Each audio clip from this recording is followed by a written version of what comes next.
Hello बच्चों, कैसे हैं आप सब। मैं आशा करता हूँ आप लोग बहुत अच्छे होंगे। बच्चों, आपके बोर्ड्स के डेट नज़दीक आ रहे हैं तो टेंशन भी बहुत होगा, बहुत प्रेशर होगा। आप लोग सोच रहे होंगे कि कैसे करें कैसे करें, कैसे सिलेबस कंप्लीट करें। हमको 90% आ जाता तो कितनी बात अच्छी होगी।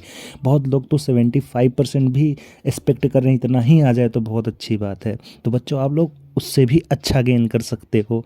हम कुछ टिप्स के बारे में बात करने वाले हैं जिसको आप यूज़ करके नंबर अच्छे गेन कर सकते हो। हम कुछ टिप्स बताएंगे, उसको आप लोग बहुत ध्यान से सुनिए। और बच्चों, आपका याद रखना, आपको भी मेहनत करना पड़ेगा। नंबर आपको गेन करना है। मैं तो यहाँ से बोल सकता हूँ, बट बच्चों मेहनत आपको करनी पड़ेगी।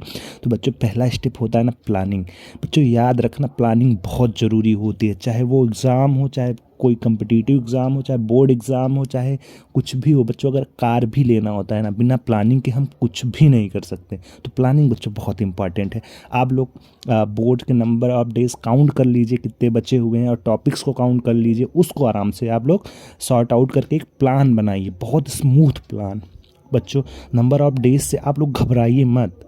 अगर आप नंबर ऑफ डेज काउंट करेंगे ना तो 60 to 65 डेज बचे होंगे, सबको पता है। बट बच्चों, एक चीज़ याद रखना, उसके बजाय आप नंबर ऑफ आवर्स काउंट करो, कितने घंटे बचे हैं, और फिर अपने टॉपिक्स को देखो। तो आपको लगेगा कि हाँ भी हमारे पास बहुत टाइम है। आप अपने आप को बहुत रिलैक्स करो। और बच्चों याद रखना, मैं बार बार कह रहा हूँ, मैं तो बोल सकता हूँ, बट असली मेहनत आपको करनी है। डरना नहीं है बच्चों, डर के क्या मिलेगा, कुछ भी नहीं मिलने वाला है। प्लानिंग के दौरान ये कुछ पॉइंट्स हैं, आप लोग रिमेंबर करके रखो, बहुत ज़रूरी पॉइंट्स हैं।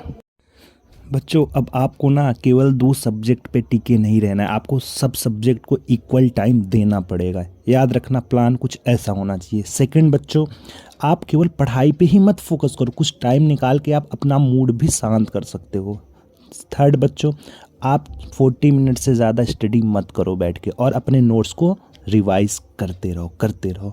और बच्चों, 2 अच्छे टिप्स हैं जो आपको बहुत हेल्प करेगा। बच्चों, एक स्मार्ट क्रिकेटर जानता है कि उसको 6 कब हिट करना है, हम वो हमेशा 6 हिट नहीं करता।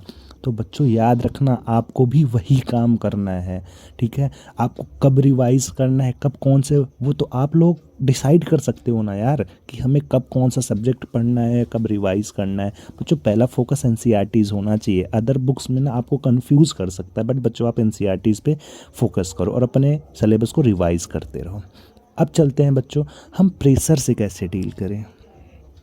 ठीक है, ये बहुत ज़रूरी पॉइंट है। हमें बहुत, वो सबके साथ होता है बच्चों। हम भी बोर्ड में थे ना, तो हमको बहुत टेंशन प्रेशर होती थी, बट बच्चों आपको डील करना पड़ेगा उससे।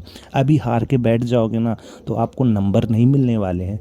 और आप कोशिश तो करो यार, कोशिश नहीं करोगे तो कुछ भी नहीं मिलने वाला है। बट एक बार आप कोशिश करके तो देखो, आपको बहुत कुछ मिल जाएगा। आपको टेंशन ही नहीं लेना यार। हमें पता है जैसे जैसे नंबर ऑफ डेज कम होते जाएंगे ना, हमारा प्रेशर इंक्रीज होता जाएगा। बट बच्चों, इससे मिलेगा क्या हमें, हम कंफ्यूज होंगे, डरेंगे, और हम अच्छा स्कोर नहीं कर पाएंगे। तो डरना ही नहीं है यार।